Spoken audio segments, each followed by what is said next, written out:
Friends అందరికి నమస్కారం అండి. ఇప్పుడే అందిన వార్త, రాష్ట్ర వ్యాప్తంగా మారిన కొత్త రూల్స్ ఫిబ్రవరి 1 నుంచి అమలు అంటూ లేటెస్ట్ అప్డేట్ అయితే రావడం జరిగిందండి. తాజాగా ఆ వివరాలన్నీ కూడా వీడియోలో తెలుసుకుందామండి. వీడియోని చివరి వరకు చూడండి, అర్థమవుతుందండి. మొదటిసారి కనుక ఛానల్ వస్తే తప్పకుండా సబ్స్క్రైబ్ చేసుకోండి, bell button all notification activate చేసుకోండి. వీడియో నచ్చినట్లయితే లైక్ చేయండి. ఇక లైట్ చేయకుండా వీళ్ళకైతే వెళ్ళిపోతామండి. మనం ఫిబ్రవరి 1న కేంద్ర ప్రభుత్వం ప్రవేశపెట్టనున్న 2025-26 బడ్జెట్లో అనేక మార్పులు జరగనున్నాయి.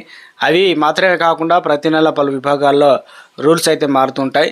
ఇందుకు సంబంధించి గ్యాస్ సిలిండర్ ధరలు, అదేవిధంగా యూపీఐ లావాదేవీలు వాటితో పాటు మారుతూ సుజుకి కంపెనీ తన వాహన ధరలను పెంచనుంది. దీనికి సంబంధించి మరిన్ని వివరాలు అనేది కథనంలో చూద్దాం.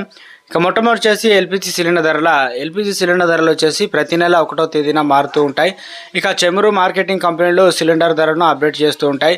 సిలిండర్ ధరలో జరిగే మార్పులు నేరుగా ప్రజలను ప్రభావితం చేస్తాయి. కాబట్టి మనకు ఈరోజు శనివారం ఇక ధరలు అయితే పెరుగుతాయా తగ్గుతాయి అనే విషయాన్ని మరి కాసేపటి తెలియబోతుంది. ఇక యూపీఐ లావాదేవీలు ఫిబ్రవరి 1వ తేదీ నుంచి యూపీఐ నిబంధనలు సంబంధించి కీలక మార్పులు అయితే రానున్నాయి. నేషనల్ పేమెంట్ కార్పొరేషన్ ఎన్పిసిఐ నిర్దిష్టమైన యూపీఐ లావాదేవీలను బ్లాక్ చేయాలని నిర్ణయించింది. దీనికి సంబంధించి ఇప్పటికే సర్క్యులర్ కూడా విడుదలైంది. కాబట్టి కొత్త రూల్స్ అనేది ఈ రోజు నుంచి అయితే వర్తిస్తాయి.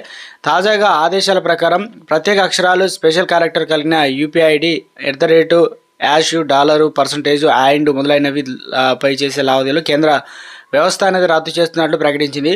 ఇక యూపీఐ ఐడిలో స్పెషల్ క్యారెక్టర్లు ఉన్న వినియోగదారులు అప్రమత్తంగా ఉండాలని నిపుణులు అయితే సూచిస్తున్నారు. కార్ల ధరలకు సంబంధించి దిగ్గజ కంపెనీ తయారీ సంస్థ మారుతి సుజుకి ఇండియాలో లిమిటెడ్ తన వాహన ధరలను గణనీయంగా పెంచనుంది. పెరుగుతున్నటువంటి ఇన్పుట్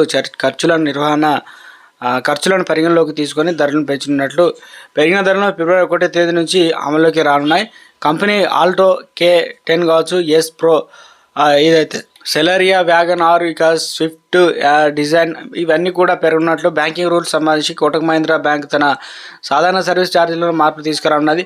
ఈ మార్పుల గురించి తన వినియోగదారులకు తెలియజేసింది. కాబట్టి కొత్త నియమాల ప్రకారం ఫిబ్రవరి 1 నుంచి అమల్లోకి రానున్నాయి. ఇందులో ఉచిత ఏటీఎం లావాదేవీల పరిమితి తగ్గించడం, బ్యాంకింగ్ సేవలకు సంబంధించి ఛార్జీలు పెంచడం వంటివి అయితే ఉన్నాయన్నమాట.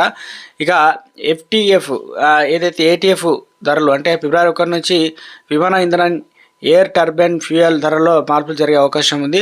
చమురు మార్కెటింగ్ కంపెనీలు ప్రతి నెల 1వ తేదీన విమాన ఇంధనాల ధరలు సవరిస్తాయి. కాబట్టి ఫిబ్రవరి 1వ తేదీ ధరలో మార్పులు జరిగితే అది నేరుగా విమాన ప్రయాణికులపైన ప్రభావం చూపుతుంది అన్నమాట.